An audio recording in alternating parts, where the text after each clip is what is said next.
NASA ने पिछली गलतियों की तरह इससे भी एक सबक सीखा कि ज्यादा इंटेलिजेंट होने या इंटेलिजेंट लोगों में रहने से हम अक्सर ओवर कॉन्फिडेंट के शिकार हो जाते हैं और उन चीजों को मामूली समझकर इग्नोर कर देते हैं जो शायद इम्पोर्टेंट हो सकती हैं। इसलिए हमेशा रीथिंकिंग करते रहना चाहिए। करियर चॉइस के लिए ये बात काफी हद तक सही है। कई बार बाद में आपको पता चलता है कि जो काम आप कर रहे हैं वो पसंद नहीं है और आप दूसरे काम में अच्छे हैं। ऐसे में जो स्ट्रेटेजी काम नहीं कर रही है उसे छोड़कर नई तरीके को अपनाएं।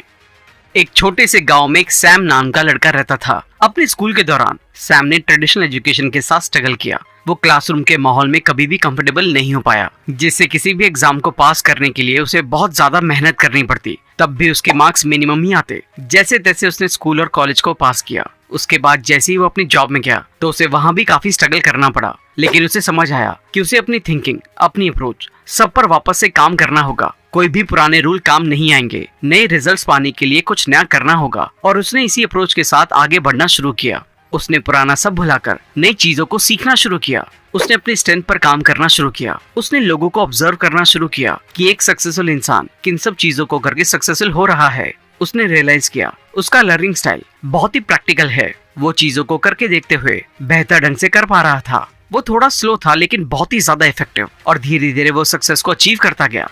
पहले ही साल उसे अपनी कंपनी का बेस्ट एम्प्लॉय अवार्ड मिला, और ये सब इसलिए हुआ क्योंकि वो ये समझ पाया कि टाइम के साथ रीथिंक करना और अपनी पुरानी सीख और सोच को बदलना बहुत ही ज्यादा जरूरी है। आज के टाइम में सैम एक मल्टीनेशनल कंपनी के टॉप लीडर में से एक है, जहाँ वो लोगों को इनोवेटिव होने और नए तरीकों पर काम करने की स्ट्रैटेजीज के बारे में सिखाता है। तो दोस्तों, आज हम एक ऐसी ही किताब के बारे में बात करेंगे जिसके जरिए आप रीथिंकिंग की पावर को समझेंगे। इस बुक का नाम है थिंक अगेन, जिसे एडम ग्रांट ने लिखा है। आप जनरली अपनी राय किस चीज के बेसिस पर बनाते हैं? जो आपने पढ़ा हो या सुना हो उसके बेसिस पर। लेकिन क्या कभी सोचा है कि ये राय एक तरफा भी हो सकती है, यानी कि आप किसी एक तरह के विचारों से इन्फ्लुएंस भी हो सकते हैं। जब हम जरूरत से ज्यादा इन्फ्लुएंस होने लगते हैं तो सही और गलत को डिफरेंशिएट करना बंद कर देते हैं और अपनी इन्फ्लुएंस वाली राय को ही सही मानने लगते हैं। लेकिन एक समझदार इंसान होने के नाते सही गलत चीजों को डिफरेंशिएट करना जरूरी है। तो इसकी शुरुआत होती है स्किल ऑफ रीथिंकिंग से। ये तब होता है जब आप यकीन कर लेते हैं कि आप पूरी दुनिया की नॉलेज को नहीं जानते हैं और अभी भी बहुत कुछ सीखना बाकी है। कई लोग अपने पुराने बिलीव्स को ही सही मानते हैं, हालांकि वो बिलीव्स उस टाइम पर ठीक थे, लेकिन बदलते जमाने के साथ कई चीजें आज के हिसाब से यूजफुल नहीं रह जाती। इसलिए सही रिजल्ट को पाने के लिए चीजों को नए नजरिए से देखना या नए तरीके अपनाना जरूरी हो जाता है। जो लोग ऐसा नहीं करते उनके लिए अपने पुराने बिलीव्स पर बने रहते हुए सच्चाई तक पहुंचना मुश्किल हो जाता है। और जो लोग रीथिंकिंग के लिए तैयार होकर अपने आप को टाइम के साथ एडजस्ट कर लेते हैं और कम से कम दूसरों की तरह दुखी नहीं रहते, यानी कि अगर हम आंख बंद करके मान लेने की बजाय चीजों को ओपन माइंडेड होकर समझेंगे तो इससे कई फायदे होंगे। इसे मान लेना कि पूरी दुनिया की नॉलेज का बहुत कम हिस्सा हम जानते हैं, और जो आप जानते हैं उनमें से भी कुछ ही चीजें हैं जिनके बारे में हम पूरी तरह से श्योर हो सकते हैं। ये हमें नया नजरिया अपनाने के लिए मोटिवेट करता है।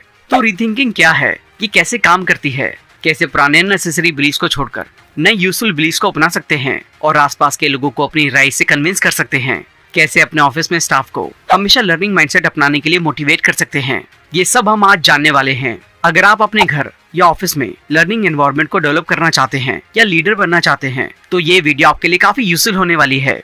बुक को अच्छे से समझने के लिए हम इसके 4 इंपॉर्टेंट सेक्शंस को एक एक करके डिस्कस करेंगे, और वीडियो के एंड में बुक के की पॉइंट्स को मैं एक बार दोहरा दूंगा ताकि आपको याद रखने में आसानी हो। इसलिए वीडियो को एंड तक जरूर देखें। तो चलिए फिर शुरू करते हैं। एक प्रीचर, प्रोसिक्यूटर, पॉलिटिशियन, साइंटिस्ट और हमारा दिमाग। टेक्नोलॉजी के बढ़ने के साथ ही इंफॉर्मेशन एक्सेस करने की स्पीड भी बढ़ती जा रही है। मेडिकल सेक्टर में 1950 से अगले 50 सालों तक जितनी इन्फॉर्मेशन मिली, 2010 से अगले 7 सालों में रिसर्चर्स को उससे ज्यादा इन्फॉर्मेशन मिल चुकी है। आज चारों तरफ इन्फॉर्मेशन की भरमार है। पहले के कंपैरिजन में आज हमें पलक झपकते ही कोई भी इन्फॉर्मेशन आसानी से मिल सकती है। इसका मतलब है हमें इन्फॉर्मेशन के बेस पर बने हमारे बिलीव्स के बारे में अवेयर होना चाहिए। इससे कोई फर्क नहीं पड़ता है कि आपका IQ लेवल कितना ज्यादा है। अगर आप अपने बिलीफ को बदलने के लिए मोटिवेटेड नहीं है तो आप रीथिंकिंग की कई अपॉर्चुनिटीज को मिस कर सकते हैं। जैसे कि आप जानते हैं, दशकों पहले तक प्लूटो को जुपिटर, मरकरी और वीनस की तरह एक ग्रह माना जाता था, लेकिन रीसेंट रिसर्चेस में साइंटिस्ट को ये पता चला है कि प्लूटो सोलर सिस्टम का हिस्सा नहीं है। इसे साबित करने के लिए कई सालों तक रिसर्च चली और अब रिसर्च में मिले डेटा के बेस पर यह मान लिया गया है। इस नए बिलीफ को मानने से चीजों को देखने के नए नजरिए बने और कई नए रास्ते भी बने। जनरली जब हमें किसी एक बात पर डाउट होता है तो हम दूसरे सोर्सेज के जरिए उसकी सच्चाई को कंफर्म करने की कोशिश करते हैं। जैसे अगर डॉक्टर आपके बारे में कुछ बताते हैं तो हम कंफर्म करने के लिए अक्सर दूसरे डॉक्टर को कंसल्ट करते हैं, लेकिन जब यही हमारे ओपिनियन के बारे में होता है तो हम इसे इग्नोर कर देते हैं। ऐसे में हमारे लिए अपने ओपिनियन को गलत मानना मुश्किल हो जाता है और उसे सही आसान लगता है। ऑथर ने अपनी रिसर्च में पाया कि हम लोग एक प्रीचर, प्रोसिक्यूटर, पॉलिटिशियन और एक साइंटिस्ट की तरह सोचते हुए इनसे इन्फ्लुएंस होकर अपनी लाइफ के डिसीजन लेते हैं। प्रीचर माइंडसेट में हमें ऐसा लगता है कि सामने वाला हमारे बिलीफ को चैलेंज कर रहा है। प्रोसिक्यूटर माइंडसेट से सोचने से हमें लगता है कि हम सही हैं और सामने वाला गलत है। और पॉलिटिशियन माइंडसेट में हम लोगों को अपनी बात से मनाने की कोशिश करते हैं। इन तीनों माइंडसेट में प्रॉब्लम ये है कि या तो आप सिर्फ अपने बिलीफ में रहने की कोशिश करते हैं, चाहे वो गलत ही क्यों ना हो, या फिर बिना सोचे दूसरों को इन्फ्लुएंस करने पर डिसीजन लेने लगते हैं। सही डिसीजन लेने के लिए ये तरीका सही नहीं है। इसलिए इस तरह के माइंडसेट से बचने के लिए हमें साइंटिस्ट माइंडसेट को अपनाने की जरूरत है। एक साइंटिस्ट की तरह इन्फॉर्मेशन और डेटा के बेस पर डिसीजन ले। एक साइंटिस्ट की तरह चीजों को रियलिस्टिक तरीके से देखने की आदत डाले और ज्यादा से ज्यादा इन्फॉर्मेशन इकट्ठा करे। साइंटिस्ट कभी भी अपने बिलीफ पर बेस्ड चीजों को सही साबित करने की कोशिश नहीं करते। वो हमेशा एविडेंस के बेस पर जो सही होता है उसे सही साबित करने की कोशिश करते हैं, यानी कि वो इन्फॉर्मेशन के बेस पर डिसीजन लेते हैं। लोग अक्सर सोचते हैं कि स्मार्ट होने का मतलब हर टाइम सही डिसीजन लेना है, लेकिन ऐसा नहीं है। अगर आप बदलती सिचुएशन के हिसाब से अपना माइंडसेट बदलने के लिए तैयार नहीं होते हैं तो कभी सही डिसीजन नहीं ले पाएंगे। रिसर्च में पता चला है कि जिनका आईक्यू लेवल ज्यादा होता है उन्हें इस तरह के बदलाव करने में ज्यादा परेशानी आती है, क्योंकि वो अपने आज के बिलीफ्स के बारे में बहुत कुछ जानते हैं। इसलिए बदलते हालातों के अकॉर्डिंग अपने बिलीफ्स में थोड़ा भी बदलाव उन्हें पसंद नहीं होता और ये उन्हें अपनी इंटेलिजेंस के लिए इनसिक्योर करता है। ऐसे में ये मानना मुश्किल होता है कि वो गलत हैं, चाहे उनके सामने सबूत ही क्यों न रख दिए जाएं। ऐसे में चीजों को ओपन माइंडेड होकर समझने की कोशिश करें। अब हम इंटरपर्सनल रीथिंकिंग के बारे में जानेंगे। अक्सर जब हम अपने बिलीफ्स के बारे में कोई अच्छी खबर सुनते हैं तो अपने नजरिए को लेकर खुश होते हैं और उस बारे में ज्यादा जानने के लिए इंस्पायर होने लगते हैं। लेकिन जब हम उस बिलीफ या ओपिनियन के बारे में बुरी खबर सुनते हैं तो अपसेट होकर सेल्फ डाउट में फंस जाते हैं। इसी टाइम रीथिंकिंग की जरूरत होती है ताकि अपने माइंड को ओपन करके अननेसेसरी बिलीफ्स को पहचाने और उस बारे में दोबारा से सोचने के लिए इंस्पायर हों। हालांकि अपने बिलीफ्स के बारे में डाउट करना भी कभी कभी ठीक होता है। ऑथर इसे इम्पोस्टर सिंड्रोम कहते हैं। ये ऐसी फीलिंग है जो हमें किसी दूसरे की तरह बनने से रोकती है, लेकिन साथ ही अपने बिलीफ्स को लेकर सेल्फ डाउट में डाल देती है। कुछ रिसर्चर्स ने ये पाया है कि हमारे आसपास के आधे से ज्यादा लोग करियर या लाइफ की किसी और चीज को लेकर इम्पोस्टर हो जाते हैं, चाहे उन्होंने अपनी लाइफ में कितनी ही बड़ी कामयाबी हासिल कर ली हो। इम्पोस्टर सिंड्रोम कई मायनों में फायदेमंद होता है। जैसे ये फीलिंग्स हमें अपनी बिलीफ को सही साबित करने के लिए हार्डवर्क करने के लिए मोटिवेट करती है और रीथिंकिंग के लिए माइंड को ओपन करती है। इम्पोस्टर थॉट्स हमें स्मार्ट वर्क करने के लिए मोटिवेट करते हैं। 1 लाख से ज्यादा लोगों पर की गई रिसर्च में पाया गया कि औरतें लीडरशिप स्किल को अंडर एस्टिमेट करती हैं और आदमी ओवर एस्टिमेट करते हैं। ऐसा इसलिए होता है क्योंकि लीडरशिप को लेकर दोनों के बिलीफ्स अलग अलग होते हैं। इसलिए जब ऐसे मुद्दों पर दोनों से बातचीत होती है तो एक पार्टी को पूरी तरह से सही और दूसरी को पूरी तरह से गलत मानते हैं। फॉर्मल डिबेट में आपका मकसद होता है जिस टॉपिक पर डिबेट की जा रही है उसके बारे में सामने बैठी ऑडियंस का माइंड चेंज करना, यानी कि उन्हें कन्विंस करना कि वो आपके ओपिनियन पर ध्यान दें। याद रखें, किसी एक चीज को लेकर लोगों के माइंड में पहले से ही कुछ ओपिनियन होते हैं। ऐसे में इनफॉर्मल डिबेट में स्पीकर ऑडियंस को अपनी बिलीफ से कन्विंस करने की कोशिश करते हैं। ऐसे लोग डिबेट को एक बहस की तरह मानते हैं जिसमें एक पार्टी के ओपिनियन पूरी तरह से ठीक माने जाते हैं जबकि दूसरे के बिल्कुल गलत। एक एक्सपर्ट थिंकर की तरह आपका ऑब्जेक्टिव ये होना चाहिए कि अपने पार्टनर को अपने पॉइंट ऑफ व्यू की सच्चाई से अवेयर करवाएं। इसमें आप उन्हें ओपन माइंडेड होकर आपके ओपिनियन के बारे में सोचने के लिए मोटिवेट करते हैं, न कि कई सारे रीजन देकर उन्हें हराने या नीचा दिखाने की कोशिश करते हैं। इससे उन्हें बुरा लग सकता है और वो आपका ओपिनियन सुनने के लिए ओपन माइंडेड नहीं रहेंगे। ध्यान रखें, अगर सामने वाला इंसान ओपन माइंडेड नहीं है तो वो आपकी बातों पर ध्यान नहीं देंगे, क्योंकि आप उन्हें उनके आज के बिलीफ्स को चैलेंज करते हुए कन्विंस कर रहे होते हैं कि अपने बिलीफ्स के बारे में दोबारा से सोचें कि वो गलत हैं और आपके सही बिलीफ्स को मान लें। ऑथर कहते हैं कि डिबेट को एक डांस की तरह देखें। डांस में अगर आप अपने पार्टनर को कंट्रोल करने या लीड करने की कोशिश करते हैं तो डांस खराब हो सकता है। इसलिए आपका ऑब्जेक्टिव उनके साथ मूवमेंट को मैच करना है। इससे आप दोनों ताल से ताल मिलाकर अच्छा परफॉर्म कर सकते हैं। आइए से एक एग्जांपल से समझते हैं जिसमें एक नॉन प्रोफेशनल नेगोशिएटर और एक एक्सपर्ट नेगोशिएटर को एक डील फिक्स करनी थी। रिसर्चर्स ने दोनों की डील करने के तरीकों को स्टडी करके पाया कि नॉन प्रोफेशनल नेगोशिएटर लोगों को कई सारे रीजन देकर उनसे अपनी बात बनवाने की कोशिश कर रहे थे। वो अपनी बातों को सही साबित करने के लिए कई तरह के कारण दे रहे थे, जबकि दूसरी तरफ एक्सपर्ट अलग तरह से डील कर रहे थे और बहुत ही कम कारण दे रहे थे। जब आप अपनी बात को सही साबित करने के लिए कारण देते हैं तो अनजाने में ऑडियंस को आपकी बात से डिसएग्री होने के कई रीजन दे रहे होते हैं, और अगर एक बार उन्हें डिसएग्री करने का कोई पॉइंट मिल गया तो तो बाकी की बातों से डिसएग्री होना आसान होने लगता है और एंड में वो शायद आपकी बातों से सहमति ना हो और बात बहस में भी बदल सकती है। एक्सपर्ट नेगोशिएटर ऐसा नहीं करते, वो ऑडियंस के माइंड को ओपन करने की कोशिश करते हैं। उनका गोल ऑडियंस को अपने ओपिनियन से डोमिनेट करना नहीं होता है, बल्कि उनसे सवाल पूछकर अपने ओपिनियन के बारे में सोचने के लिए इंस्पायर करते हैं। वो ऑडियंस से सवाल पूछकर इन्फॉर्मेशन कलेक्ट करते हैं और इसके बेस पर बातचीत को ऐसे पॉइंट पर ले जाने की कोशिश करते हैं जिससे दोनों पार्टी सहमत हो जाएं और दोनों का फायदा हो। ये बिहेवियर शो करता है कि आप एक ओपन माइंडेड इंसान हैं और सामने वाले की बात को सुनने और समझने को तैयार हैं। जब सामने वाले को लगेगा कि आप उनके ओपिनियन को समझने में इंटरेस्टेड हैं, तो बदले में वो भी आपकी बातों को समझने में इंटरेस्ट लेंगे और आपके ओपिनियन से अपना माइंड चेंज करने के लिए तैयार हो जाएंगे। इससे आप प्रीचर, प्रोसिक्यूटर या पॉलिटिशियन जैसे नहीं लगेंगे जो अपने आप को सही और दूसरों को गलत साबित करना चाहते हों, बल्कि एक ऐसे इंसान लगेंगे जो सिर्फ सच्चाई तक पहुंचना चाहता है। ये चीज ऑडियंस की नजरों में आपको ज्यादा भरोसेमंद इंसान बनाती है। रिसर्च में ये पता चला है कि ऐसे लोगों को पॉजिटिवली लिया जाता है। इसी के साथ ओपन माइंडेड रहने की क्वालिटी प्रोफेशनल ग्रोथ में भी फायदेमंद होती है। ह्यूमन रिसोर्स डिपार्टमेंट ऐसे एम्प्लॉयज को हायर करना प्रेफर करते हैं जिन्हें अपनी क्वालिटी के साथ ही लिमिटेशन मालूम हो, क्योंकि ऐसे लोग सीखकर इम्प्रूव करने के लिए तैयार रहते हैं।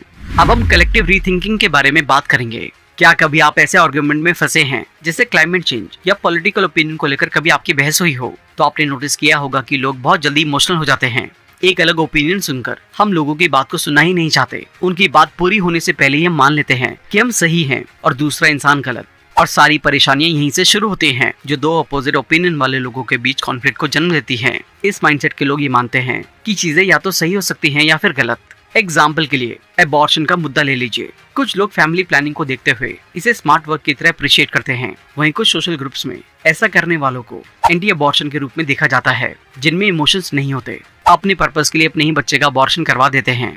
ऐसे में फैमिली प्लानिंग को प्रायोरिटी देने वाले लोग अबॉर्शन को सही मान सकते हैं और एंटी अबॉर्शन माइंडसेट रखने वाले लोगों को पूरी तरह से गलत मान सकते हैं। वहीं एंटी अबॉर्शन माइंडसेट के लोग अबॉर्शन सपोर्टेड लोगों को पूरी तरह से गलत और अबॉर्शन ना करवाने को पूरी तरह से सही मान सकते हैं। लेकिन ऐसा करने से दोनों के बीच कॉन्फ्लिक्ट ही बढ़ेंगे। तो उसका सॉल्यूशन इस बात को समझने में है कि एक ही चीज के दो अलग पहलू हो सकते हैं। जैसे अबॉर्शन के केस में देखें तो अगर किसी की नई नई शादी हुई है तो ऐसे में अबॉर्शन ना करवाना सही होगा, और 2 बेबीज के बाद अगर आप 3rd बेबी नहीं चाहते हैं तो अब अबॉर्शन बेस्ट ओपिनियन होगा। इसका सॉल्यूशन इस बात को समझने में है कि किसी एक टॉपिक पर एक से ज्यादा नजरिया भी हो सकता है। हर बात का हाँ या ना में जवाब नहीं होता। हमें फाइनल डिसीजन लेने से पहले कई बातें कंसीडर करनी होती हैं और टॉपिक के कई पहलुओं पर गौर करना होता है। ये फ्लेक्सिबल माइंडसेट आपको लोगों के नजरों में हम्बल फील करवाएगा। ये आदत आपको ऐसा इंसान शो कराती है जो ऑनेस्टली ये एक्सेप्ट करने के लिए तैयार है कि टॉपिक के बारे में उन्हें कुछ चीजें पता नहीं है या उन पर पहले कभी गौर नहीं किया गया है और वो अब जानने के लिए तैयार हैं। न्यूयॉर्क के एक लैब में इससे रिलेटेड एक रिसर्च कंडक्ट की गई, जहां अबॉर्शन के बारे में अलग अलग राय रखने वाले 2 लोगों को 20 मिनट के लिए बात करने के लिए कहा गया। एंड में दोनों को एक दूसरे के पॉइंट ऑफ व्यू से एग्री या डिसएग्री करना था। फिर इस रिसर्च को ग्रुप में कंडक्ट किया गया। रिसर्च में ये पाया गया, शुरुआत में दोनों ग्रुप एक दूसरे की राय से पूरी तरह से डिसएग्री थे, लेकिन ओपन माइंड से एक दूसरे ग्रुप की राय को समझने के बाद इस कंक्लूजन पर पहुंचे कि सर्वाइवल के लिए ये डिफरेंट हो सकता है। जहां पॉपुलेशन कम है वहां इसे बैलेंस करने के लिए बर्थ रेट को बढ़ाना चाहिए और अबॉर्शन को कम करना चाहिए, और जहां पॉपुलेशन ज्यादा हो वहां इसे कंट्रोल करने के लिए अबॉर्शन करवाने में कोई दिक्कत नहीं है। ऑथर ने अपने ऑर्गेनाइजेशनल एक्सपीरियंस में ये पाया कि जिन ऑर्गेनाइजेशन और कंपनीज में लर्निंग कल्चर स्ट्रांग होता है वहाँ रीथिंकिंग की आदत को आसानी से डेवलप किया जा सकता है, क्योंकि ऐसे ऑफिस कल्चर में लोग अपनी नॉलेज की लिमिट को जानते हैं। उन्हें पता होता है कि कई ऐसी चीजें हैं जिनके बारे में वो नहीं जानते, इसलिए ओपन माइंडेड होना आसान हो जाता है। ऐसे लोगों में नई चीजें सीखना और ट्राई करने की इच्छा भी ज्यादा होती है। आइए से एक एग्जाम्पल से समझते हैं कि कैसे रीथिंकिंग ना करने से एक इंसान की जान ऑलमोस्ट जाते जाते बची। नासा के एक स्पेस प्रोग्राम में कुछ एस्ट्रोनॉट स्पेस में गए। एस्ट्रोनॉट एडम और उनके दोस्त स्पेस में वॉक कर रहे थे। तभी एडम को गर्दन के पीछे कुछ लीकेज सा महसूस हुआ। लीकेज इतनी ज्यादा थी कि ये पसीना तो नहीं हो सकता था, इसलिए एडम ने तुरंत इसकी इन्फॉर्मेशन स्पेस क्रू को दी। स्पेस क्रू ने उन्हें स्पेसशिप के अंदर आने के लिए कहा। सेफली स्पेसशिप में पहुंचने के बाद उन्हें पता चला कि एडम का ड्रिंक बैग लीक होने लगा था। ड्रिंक बैग एस्ट्रोनॉट की पीठ पर बंधा हुआ एक तरह का वाटर बैग होता है, जिससे एस्ट्रोनॉट को हाइड्रेटेड रहने में मदद मिले। हालांकि स्पेस वॉक पर जाने से पहले एडम ने थोड़ी लीकेज फील की थी, लेकिन उस पर ध्यान नहीं दिया। एडम ने ओवर कॉन्फिडेंट होकर उसे छोटी सी चीज मानकर इग्नोर कर दिया। टाइम रहते स्पेसशिप में पहुंचकर ड्रिंक बैग बदलने से वो बच गए, अदरवाइज उनकी जान भी जा सकती थी। नासा ने पिछली गलतियों की तरह इससे भी एक सबक सीखा कि ज्यादा इंटेलिजेंट होने या इंटेलिजेंट लोगों में रहने से हम अक्सर ओवर कॉन्फिडेंट के शिकार हो जाते हैं और उन चीजों को मामूली समझकर इग्नोर कर देते हैं जो शायद इंपॉर्टेंट हो सकती हैं। इसलिए हमेशा रीथिंकिंग करते रहना चाहिए। अपने स्टाफ को एनकरेज करना चाहिए कि वो अपने काम को रिव्यू करते रहें और उसमें इम्प्रूव करते रहें और काम को दूसरों के नजरिए से देखने की भी कोशिश करें। अपनी कंपनी के वर्क कल्चर में भी लोगों को रीथिंकिंग के लिए एनकरेज करने के लिए उन्हें इंस्पायर करें और अपने काम के बारे में नई नई चीजें सीखते रहें, एक्सप्लोर करते रहें और नासक की तरह अपने काम को रिव्यू करते रहें, उसमें इम्प्रूव करते रहें और काम को दूसरों के नजरिए से देखने की भी कोशिश करें। ये आदत किसी भी चीज पर अप्लाई हो सकती है। आप इसे अपनी पर्सनल लाइफ में भी अपना सकते हैं। जैसे प्रोजेक्ट प्रेजेंटेशन का एग्जांपल लेते हैं। आपने नोटिस किया होगा कि प्रेजेंटेशन देते टाइम हमेशा अब तक के सबसे बेस्ट तरीके को ही अपनाने की प्रायोरिटी दी जाती है। लोग ऐसा इसलिए करते हैं क्योंकि उस तरीके से पहले भी अच्छी प्रेजेंटेशन दी जा चुकी है, इसलिए वो टेस्ट एंड ट्राई मेथड है। हालांकि शॉर्ट टर्म के लिए माइंडसेट पर काम करना ठीक है क्योंकि आप एक बेस्ट तरीके को फॉलो कर रहे हैं और बदले में अच्छे रिजल्ट मिल रहे हैं। इसी के साथ रीथिंकिंग भी करें कि इसमें क्या क्या इंप्रूवमेंट किए जा सकते हैं, कैसे इसे सिंपल और ज्यादा यूजफुल बनाया जा सकता है। रीथिंकिंग करने से आपकी कंपनी बदलती मार्केट की जरूरतों के हिसाब से अपने आप को बदल लेगी और मार्केट में सर्वाइव कर लेगी। लेकिन रीथिंकिंग ना करने से ऐसा हो सकता है कि आपके आज के तरीके बहुत अच्छे रिजल्ट दे रहे हों, लेकिन फ्यूचर में वो यूजफुल नहीं रहेंगे। इसलिए कोशिश करें कि आपकी कंपनी अपने एम्प्लॉयज को नई चीजें सीखने और इनोवेट करने का मौका दे। उन्हें क्रिएटिव तरीके से सोचने और नई चीजें इनोवेट करने के लिए जरूरी रिसोर्सेज प्रोवाइड करवाएं, ना कि सिर्फ रिजल्ट के बेसिस पर काम करने के लिए कहें। अब हम सनक कॉस्ट को एस्केप करने के बारे में बात करेंगे। हम में से कई लोग एक ही प्लान लेकर बड़े होते हैं। शायद आपने भी बचपन से ही सोच लिया होगा कि आप बड़े होकर इंजीनियर ही बनना चाहते हैं और फिर सारी एकेडमिक प्लानिंग इसी गोल के अकॉर्डिंग की जाती है। लेकिन क्या होगा अगर ये प्लान फेल हो जाए? ऐसे में आपका अगला स्टेप क्या रहेगा? आप क्या करेंगे अगर कुछ अनएक्सपेक्टेड हो जाए? तो ऐसे माइंडसेट के लोग कभी भी अपने प्लान के बारे में रीथिंकिंग करना जरूरी नहीं समझते। वो बस एक गोल डिसाइड कर लेते हैं, उसके लिए एक स्ट्रेटेजी बना लेते हैं और फिर उसी को ध्यान में रखते हुए आगे बढ़ते रहते हैं। ऐसे में जब एक स्ट्रेटेजी फेल होती है तो हम और ज्यादा कोशिश करते हैं, लेकिन अपनी स्ट्रेटेजी को नहीं बदलते। ऐसी कंडीशन से डील करने के लिए आपको हमेशा प्लान बी लेकर चलना चाहिए। एंटरप्रेन्योर्स के लिए ये तरीका बहुत जरूरी होता है। रिसर्चर्स ने जब इस बारे में रिसर्च की कि लोग प्लान बी क्यों नहीं अपनाते हैं, क्यों फेल होने के बावजूद लोग एक ही स्ट्रेटेजी से चिपके रहते हैं, तो इसका रीजन है सनक कॉस्ट फैक्टर। इसका मतलब ये है कि किसी चीज के गलत होने के बावजूद उसे बार बार करने में लगे रहना। ऐसा इसलिए भी होता है क्योंकि आपने उस प्लान में अपना काफी पैसा, टाइम और रिसोर्सेज लगाए हैं, लेकिन अपने आप को सही प्रूव करने के लिए हम सब कुछ करने की कोशिश करते हैं। ऐसे में चाहे एविडेंस से आपकी स्ट्रेटेजी गलत ही क्यों ना प्रूव हो रही हो, लेकिन उसे सही साबित करने में आप पूरी मेहनत करते हैं। अक्सर सीधा सीधा डिसीजन लेना हमें आसान लगता है। जैसे 11th स्टैंडर्ड में आप ये सोचकर कॉमर्स लेते हैं कि आप बिजनेस करेंगे, लेकिन बाद में आपको अकाउंटिंग बोरिंग सब्जेक्ट लगने लगता है। तो ऐसे में कई लोग उदास हो जाते हैं, लेकिन अकाउंटिंग की बजाय आप सेल्स या फाइनेंशियल मैनेजमेंट की फील्ड में अपना बिजनेस कर सकते हैं। हमेशा नई पॉसिबिलिटी के लिए अपने माइंड को ओपन रखें। ये आदत आपकी ग्रोथ के लिए काफी हेल्प करेगी। लेकिन अनफॉर्चुनेटली ज्यादातर लोग अपने आप को अपनी चॉइसेस के बारे में रीथिंकिंग करने के चांस ही नहीं देते। रीथिंकिंग करने से आप पाएंगे कि जो काम आप सालों पहले करना चाहते थे वो शायद आज ना करना चाहें। जो चीज आपको अच्छी नहीं लगती उसे करने के लिए सनक कॉस्ट को खुद पर हावी ना होने दें। कई स्टूडेंट ऐसा नहीं कर पाते। जो करियर उन्होंने 18 की उम्र में देखा था, आज में भी उसके अकॉर्डिंग प्लान करते हैं और 8 साल बाद अपनी जॉब से बुरी तरह से उब जाते हैं। इसका सॉल्यूशन ये है कि दूसरे करियर ऑप्शंस और पॉसिबिलिटीज को अपने ध्यान में रखकर चलें। किसी चीज को छोड़ देने और नया ट्राई करने से नहीं डरे। करियर चॉइस के लिए ये बात काफी हद तक सही है। कई बार बाद में आपको पता चलता है कि जो काम आप कर रहे हैं वो पसंद नहीं है और आप दूसरे काम में अच्छे हैं। ऐसे में जो स्ट्रेटेजी काम नहीं कर रही है उसे छोड़कर नए तरीके को अपनाएं। यहाँ तक कि अगर इसके लिए अपनी आज की जॉब को बदलने की जरूरत लगे तो आप उसे भी बदल सकते हैं। ऑथर कहते हैं कि प्लान और गोल होना ठीक है, कभी कभी ये हमें अपने विजन की तरफ जाने में मदद करते हैं, लेकिन सिर्फ एक ही प्लान के लिए कमिटेड होकर दूसरे ऑप्शंस के बारे में नहीं सोचना आपको परेशानी में डाल सकता है। इसलिए सेकंड प्लान माइंड में लेकर चलें। रीथिंकिंग से आप अपनी करियर के साथ साथ रिलेशनशिप, हेल्थ और लाइफ के जरूरी पहलुओं को बेहतर बना सकते हैं। इसके लिए अपने माइंड को ओपन रखें। करियर रीथिंकिंग के लिए महीने में एक बार ये करें। उन लोगों को नोटिस करें जिनसे आप इंस्पायर होते हैं और ऑब्जर्व करें कि वो अपनी डे टू डे लाइफ में क्या करते हैं। उनके रहने, बिहेव करने और काम करने के स्टाइल को नोटिस करें और देखें कि वो आपके इंटरेस्ट, स्किल, वर्किंग स्टाइल और वैल्यूज के साथ कितने ज्यादा मैच करते हैं।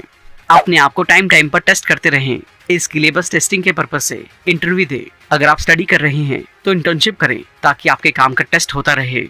तो दोस्तों, आपने इस वीडियो में जाना कि हम अपने प्लान या बिलीव्स को बनाने और उन्हें साबित करने में बहुत सारा टाइम लगाते हैं और बहुत कम टाइम ये वैलिडेट करने में देते हैं कि वो बिलीव्स या प्लान ठीक हैं या उन्हें इम्प्रूव करने की जरूरत है। इसलिए रीथिंकिंग करके टाइम टाइम पर ये चेक करते रहना चाहिए कि आज का तरीका कितना सटीक है। आइए अब सीखे हुए लेसन को एक बार वापस से दोहरा लेते हैं ताकि आपको ये आसानी से याद रहे। सबसे पहले याद रखें कि हम सब कुछ नहीं जानते हैं, इसलिए हमेशा सीखने के लिए तैयार रहें।